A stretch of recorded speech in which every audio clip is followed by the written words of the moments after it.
My name is Pastor Jerome Lewis. I pastor Seeds of Greatness Bible Church in Newcastle, Delaware, along with my wife, Lisa Lewis.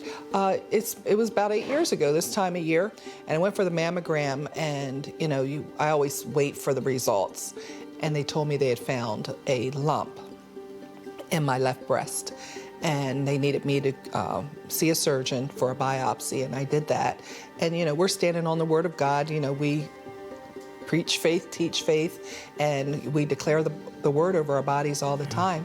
So we did that. I told Jerome what happened, and we're standing on the word, and we go for the biopsy, and we find out that the lump is malignant. It is cancerous, and that kind of does something to you. It's almost like a punch in the stomach, almost. But we continue to stand on our covenant.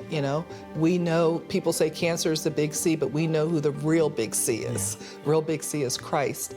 So we went, and they said it was malignant and that I needed to have surgery. When I went in for surgery, they said, okay, it wasn't so bad, probably just stage 1.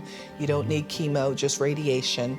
But they sent the pathology off to be tested. And when it came back, they said they needed to go back in again because they didn't like the margins, and they wanted me to have a second surgery to take away more tissue. And that doing that, they said that we would need, we may need chemotherapy, which I wasn't looking forward to. But when that happened, we were sitting in the doctor's office. He looked me in the face, and he said, "What did you tell me?" Well, the doctor, he gave us a couple of options. He said, these are the options you have. He said, I'll step out and let you guys discuss it, and then I'll come back and you can tell me what you decide to do. And when he stepped out, I said to Lisa, I said, number one, we will not fear. Because for me, before we could even pray, first we had to address the fear, because when you hear a report like that, fear tries to seize you. And so we made a decision we weren't going to fear. And then we took like a week before we told anyone, because we wanted to make sure we were in a good place in communicating it to people, because we didn't want them to be concerned or fearful. And so from that point on, we walked through the process, and we shared it with our kids. We got them in agreement with us. We shared it with her mother, and she was fine with no fear, because the way we projected it was going to impact the people that heard us. And our congregation as well. So we went ahead and moved forward. We said, well, I would go ahead with the chemotherapy treatment, and we were just trusting God all the way. And so they had scheduled me for 4 treatments, 3 weeks apart. Each treatment. My first treatment was, I was so sick. I think I lost 25 pounds just because I couldn't keep anything down.